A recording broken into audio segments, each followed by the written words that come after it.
Welcome in, everybody. It's time for On Texas Football immediate practice reactions. Practice number 5 today. The Longhorns over at Dennis Fields in Austin here. Texas Relays getting started here a little bit later. CJ Vogel, myself, Jerry Hamilton. Jerry joining us from home this morning, excuse me. CJ, first initial thoughts today. Manny Muhammad still on the mend a little bit from a tweaked hamstring. He was out at practice, but did not practice. He was in full uniform, just not participating in stretch, etc. Yeah, to me, it feels like what you would see a game time decision be. You know, you see him fully dressed up again, fully in pads again. This is day 2 in pads this spring.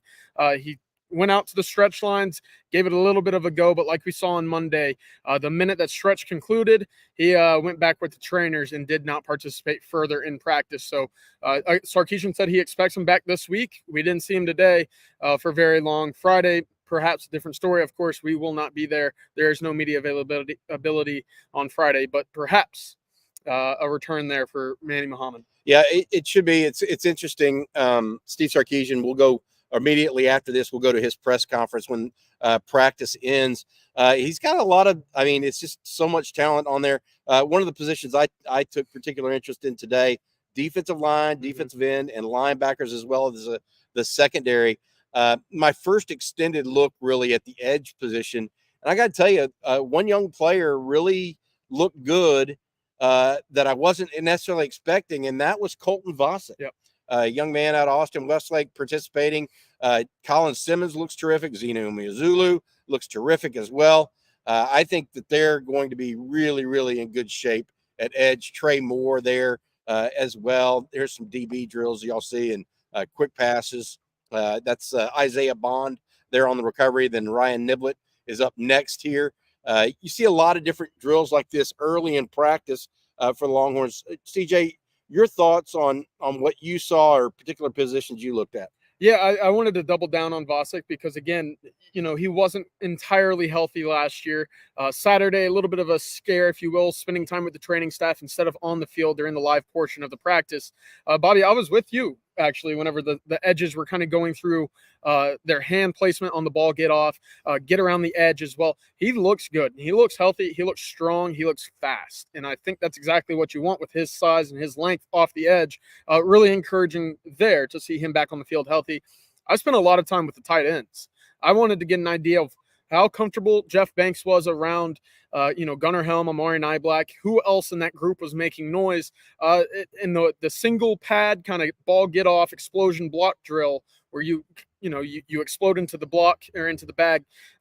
Jeff Banks singled out Spencer Shannon, Amari Niblack, Jordan Washington, 3 really good reps in a row of just Jeff Banks saying, hey, that's how you do it. And, Jeff Banks isn't the kind of guy that just hands out compliments. So I think right now what you're seeing in that tight end room is a lot of confidence, a lot of guys getting it right on the first try, which is something that's been a recurring theme so far, as we've talked about with Jerry in the past, is this team doesn't, run through many drills as a result of mistakes. And I think that's very encouraging in practice number 5 and practice number 2 in pad so far this spring. Hey, Bobby, real quick, let's sit on offensive line. I had a typo on TexasFootball.com. Yeah, Neto left guard, first team reps, not right guard. So I was trying to get that done before we went live, but it is left guard. Go through, CJ, what you saw on the OL again today, because second practice in a row starts to be a trend. Yeah, absolutely. The first team, again, from left to right, it was Kelvin Banks, Nato Umeozulu, Jake Majors, DJ Campbell, and Cam Williams, of course, was your right tackle there. The interesting part of that second team, and we saw extended snaps a little bit today going to the backfields at Dennis. Again, you were looking at Trevor Gooseby as your left tackle. I don't think that's going to move anytime soon. Cole Hudson at left guard, so you're continuing to see that battle kind of build up at left guard. Obviously, Hayden Connor has the experience, the snaps from a year ago, 2 years ago as well. But you see a Cole Hudson sticking at left guard prior to where he was at right guard a year ago. Hayden Connor, again, second team center today. He got a good look before we were out there at practice today. And again, as the individual drills doubled up, Connor Stroh was your right guard.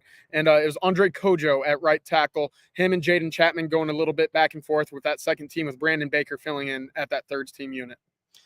You looked at it, Jerry, and the offensive line certainly looks the part. We talked about that this morning. nothing to be ashamed about there. That's for sure. Right. The wide receiver group continues to be the same guys out there. Isaiah Bond, Jonte Cook, the first ones getting reps. And then DeAndre Moore continues to get looks. Matthew Golden continue to get looks. And I'll double down on my statement on Ryan Wingo. I don't know that he's going to be a factor this year, but that guy is a potential high NFL pick. Yeah. I mean, he gets away from his body. He's big. He's relatively fluid for his size, and he can run. Yeah. I mean, he really, like, he put his head down on an out and up today that, you know, Arch just threw it beautifully and caught it over his shoulder. I think I got a video of it. We'll have it for later today, probably. But my point being, guys, at receiver, they've got guys. I am still just wondering who's going to be the guys. You know what I mean? Or is there anybody to really take the place of either an Adonai Mitchell or Xavier Worthy, despite how good these guys are? Because they're all, I mean, look, I think we saw 4 or 5 NFL wide receivers today. Yeah. So I'm not saying that they're not talented. The question is, how talented can they replace Worthy and Mitchell? So based on what I've seen and my thoughts are, what I really like about the receiver core and where it's headed, and I think the big key with Ryan Wingo, to Bobby's point, is the most difficult thing for a freshman receiver in Sark's scheme is not playing receiver, not running the routes, you learn the nuances. It's all pre-snap. That's where freshmen get kind of, the head gets scrambled a little bit. Things move slower for them because there's so much ass pre-snap in this scheme. If Ryan Wingo passes that test, I just think he's going to push his way onto the field because he's different from anybody else. But at the wide receiver position, and with the understanding, Silas Bolden's not even out there yet. The versatility of this group is more so than it was a year ago. Now, do they have 2 first-round pick level guys on this team? I don't know. That'll play out. Probably not. One maybe a junior and Bond, and one maybe a freshman and Wingo one day, right? But they have more speed, quickness overall as a group of 5, 6, and more versatility. It's going to make them tougher to defend. They've got numbers, Jerry. They've got true numbers. We talked about how when Kyle Flood first got here, they didn't have numbers at offensive line. Now they do. When Steve Sarkisian got here, they didn't have numbers at receiving. Now they do. I'm just here to tell you. Now, I don't know if there's a, you know, to our point, I don't know if there's a guy. One guy I do want to single out as a receiver today is Matthew Golden. I thought he looked more comfortable today than he did day one. That's not surprised. We're 5 practices into it now. But physically, he's starting to – I called him the silent assassin a little bit on that after that first practice, because you didn't really see him make some – he did that. Did you feel that too a little bit? Like he's getting a little more comfortable as a Longhorn? And it's funny because, you know, you watch that first group of wide receivers and he's not a part of it. And then you watch him run routes and you're like, there's no drop off from the guys above him, perhaps even better. Absolutely. So that's where I was going to go with Matthew Golden. Jerry, I wanted to back up to your point a little bit again about Ryan Wingo kind of getting up to speed with, you know, the nuances of this offense. I was in the end zone a little bit for these routes on airs, a period with Quinn Ewers and Arch and the quarterbacks throwing to the receivers. It was Isaiah Bond in the end zone asking Sarkisian, hey, am I in the right spot? Am I in the right alignment? Do I need to be above the numbers? How far above the numbers? Sarkisian came over. Chris Jackson kind of gave him an idea of what this route entailed, where the other routes on the field were coming from as well. And that's, again, to your point, just kind of the nuances that a guy like Ryan Wingo, Aaron Butler, or even these transfer guys are going to have to get up to speed with very quickly. And for a guy like Silas Bolden, who's coming in the spring or in the summer, it's going to be expedited even faster. One other guy I wanted to mention was DeAndre Moore, because he is kind of getting those first team looks in the slot. And we've talked about the smoothness in his routes. What's going to keep him off the field is any sort of inconsistency with the hands. I noticed at times there's a double catch, a ball hit the ground today that went through his hands. It was something I heard a little bit on Saturday as well when the team was first in pads. If he can shore that up a little bit, he's looking at a path to the field, and I think that he'll be a contributor this year. But again, if you find any inconsistency in your play, we know Sarkisian To be on the field as a wide receiver, you've got to make the plays, you got to be consistent, and you got to know what you're doing out there. He doesn't like inconsistency, so that's the question mark I want to see further with DeAndre Moore this spring. Somebody asked in the chat a comp for Wingo. I've always said Chris Godwin. Now, maybe it's because we had him in the Under Armour game when I was at ESPN Under Armour, but Chris Godwin's always been the comp for Ryan Wingo to me. That's a height, weight, speed ratio. If you look at kind of Wingo and the NFL Combine with Godwin, look, Texas fans can only hope that Ryan Wingo turns out like Chris Godwin. I think Godwin's a little leaner than at least he is now. Wingo has some thickness through his thighs, Jerry. Mm-hmm. I want to say that. I mean, just having watched him a second time. Somebody asked if he comped to Aurelius Ben at Illinois. Aurelius Ben had some issues between the ears. From everything I'm hearing about Wingo, he has been terrific behind the scenes. So let's just just for future reference on Godwin, 6'1", 209, 4.42 at the NFL Combine. That's tremendous. I think that's kind of what we're looking at with Ryan Wingo. Could be. Let's talk a little bit about the secondary, if y'all want to. Because I spent quite a bit of time with those guys, watching Blake Gideon and Terry Joseph do some work with their guys. Taff and Derek Williams definitely 1 and 2 in that first group. My first real extended look at Andrew Makuba, as well as Jelani McDonald, strictly as a safety, and then Xavier Filsaime also as well. In that mix. Very interesting to me to watch all of that transpire.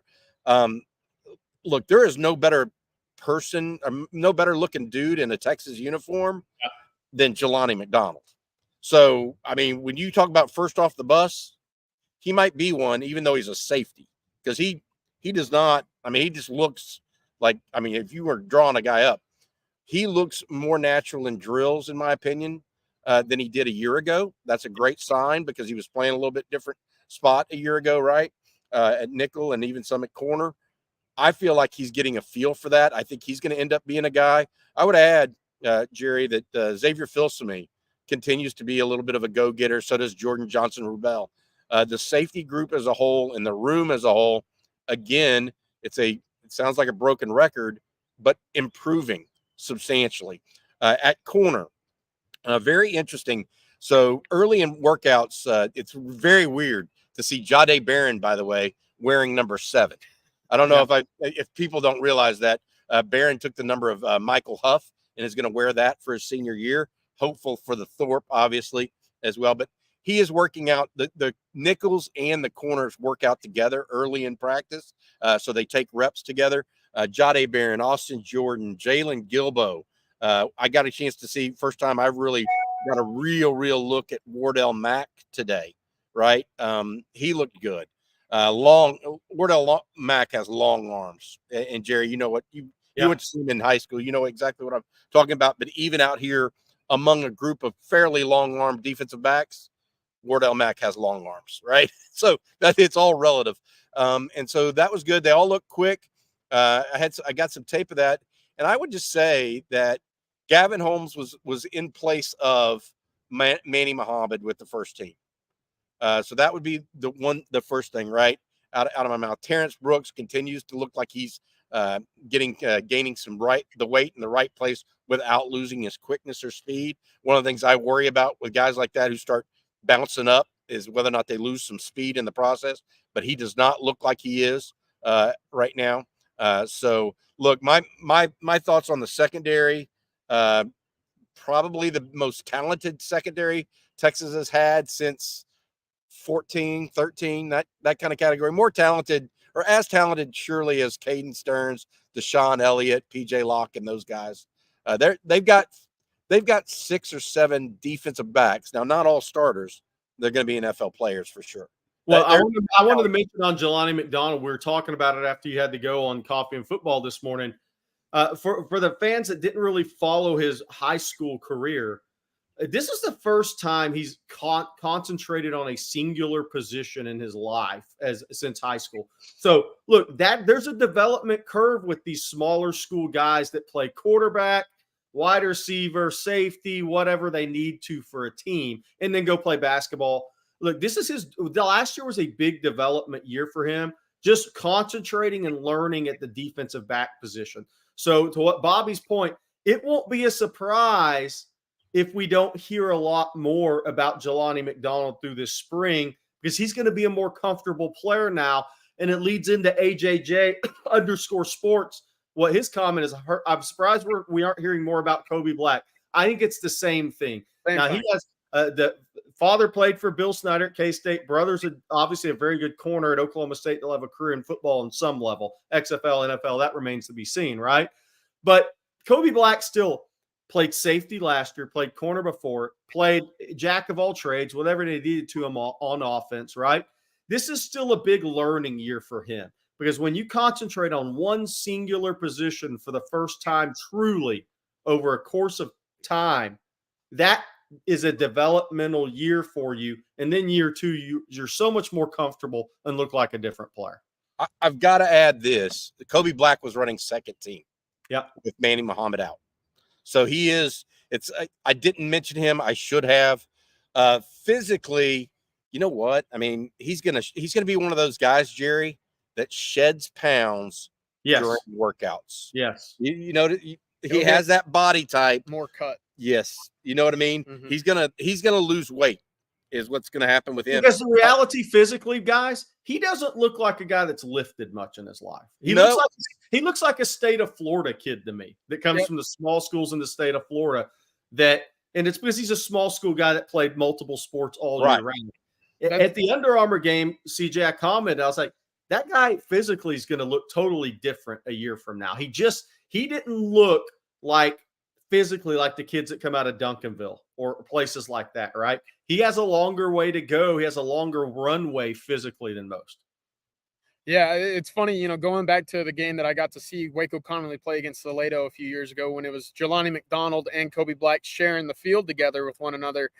Every possession they had them at a different spot. Salado, another small school, Central Texas school, that didn't probably have that big number one wide receiver that warranted either of them to play at cornerback. So you'd see one at safety, the other would spin inside the linebacker. And I think that's where Jelani originally, the fight on the inside of the Texas facility was, is he going to be a corner? Is he going to be a safety? Is he going to spin down to a linebacker? Because they had quite success with DeMarvion Overshone. That was kind of the blueprint with this staff to say, hey, this guy kind of has that similar traits.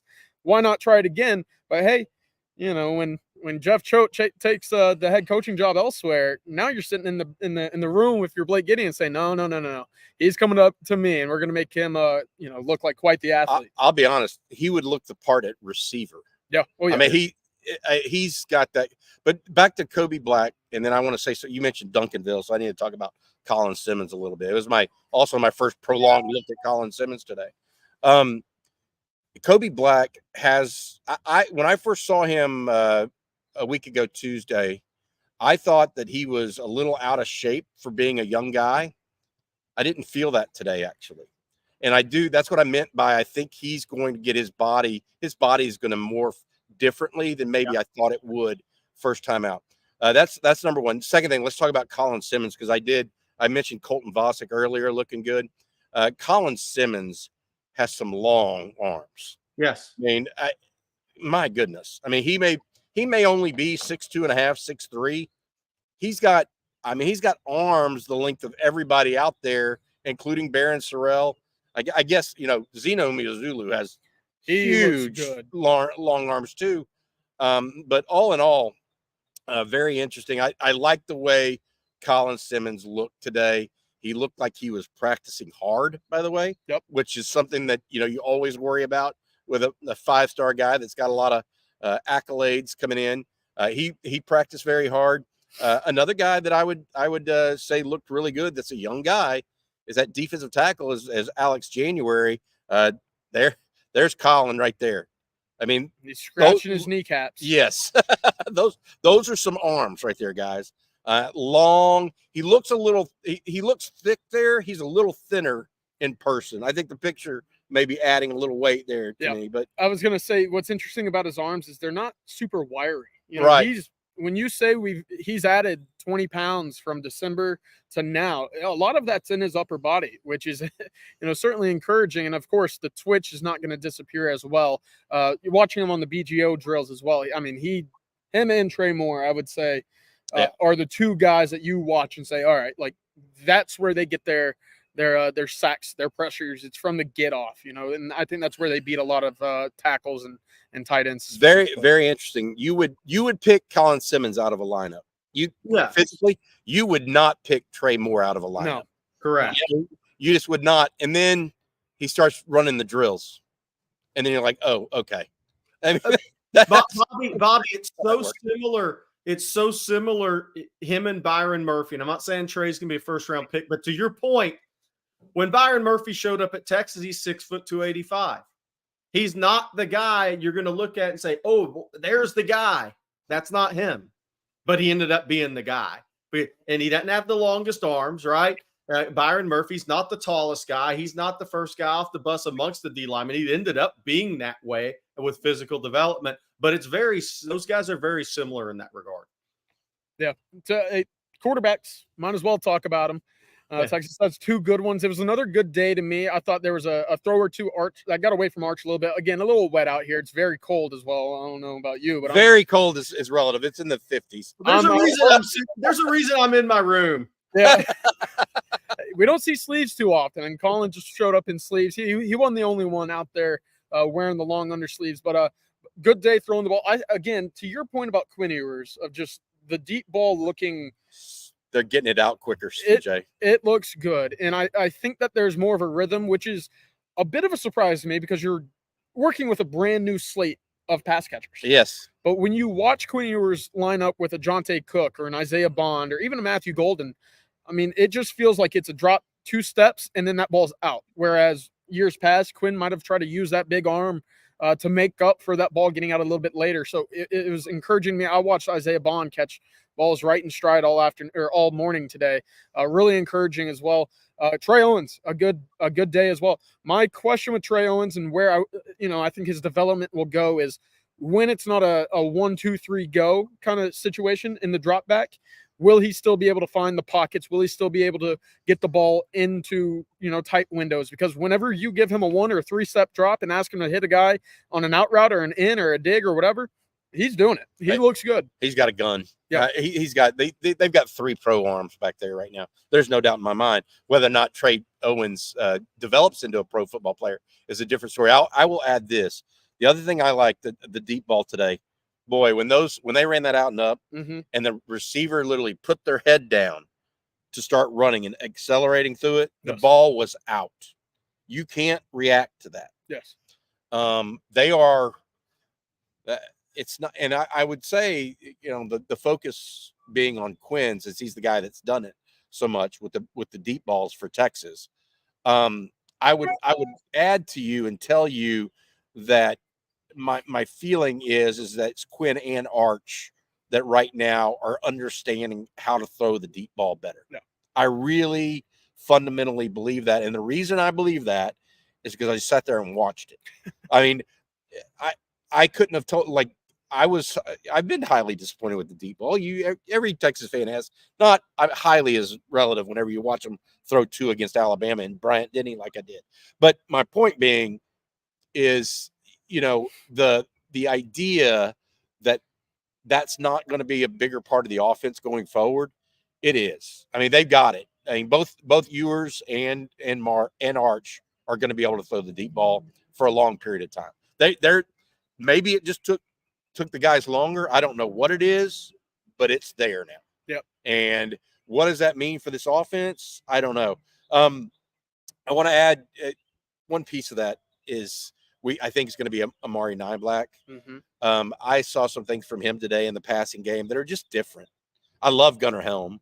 I think Gunnar Helm's going to play pro football, but Nyblack just presents a different problem in space. Just a different kind of cat than anybody else Texas has. Just look at if you have a tight end that moves like a wide receiver, how much that does for opening up an offense. I mean, and I'm not comparing him, but Brock Bowers moves like a wide receiver. not like a tight end. If you have a tight end that moves like a wide receiver, that does a lot for your offense because you are become a very difficult matchup. I mean, JT Sanders, really good player, second, third round pick, whatever he ends up being. But Niblack moves different than JT Sanders. There's a difference there. I would say the thing that I haven't seen Niblack do yet, and that's because we haven't seen team periods, is whether or not he feels the game that much. Like we're watching a little bit of it on air. And some guys like JT Sanders felt the game quite a bit in the passing game, I thought.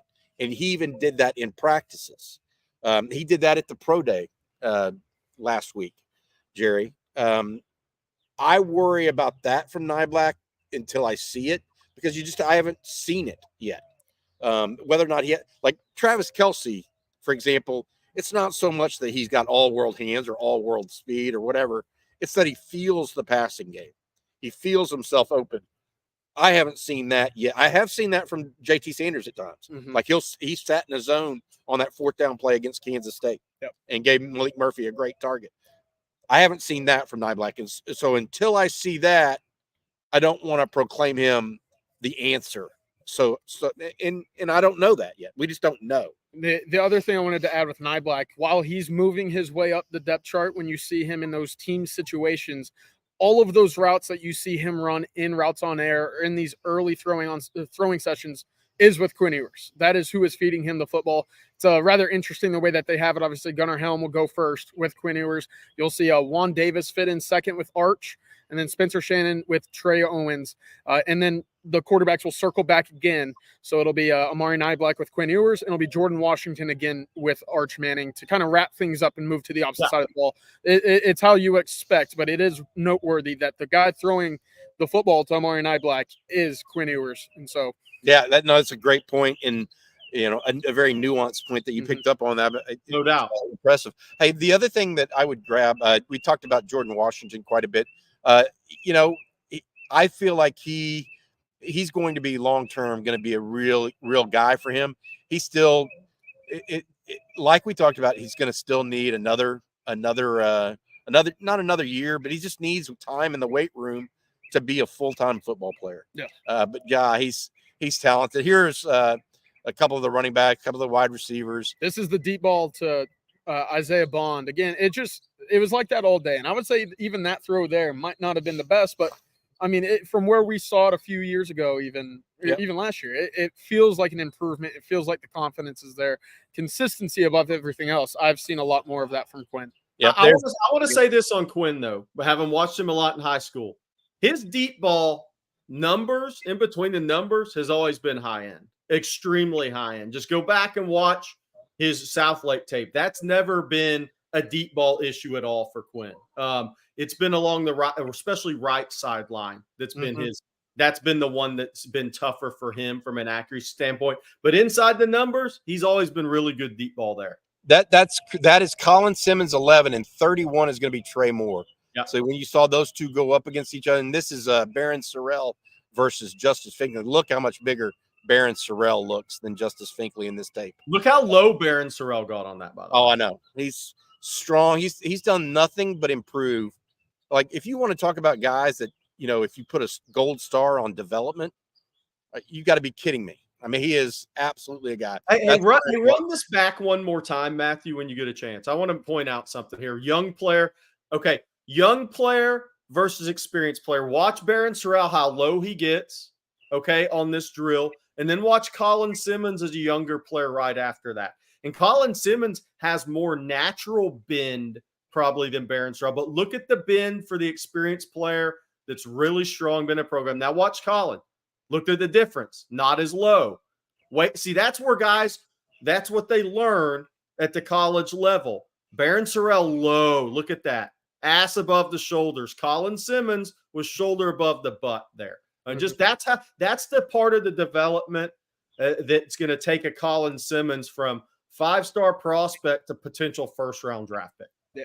Hey, Todd Lacey, I saw your comment about the birds above us. It feels like we're at the Masters a little bit, 2 weeks away, kind of feeding in some bird noises. It doesn't quite feel like we're at the Masters right now, but the birds are certainly helping. Yep.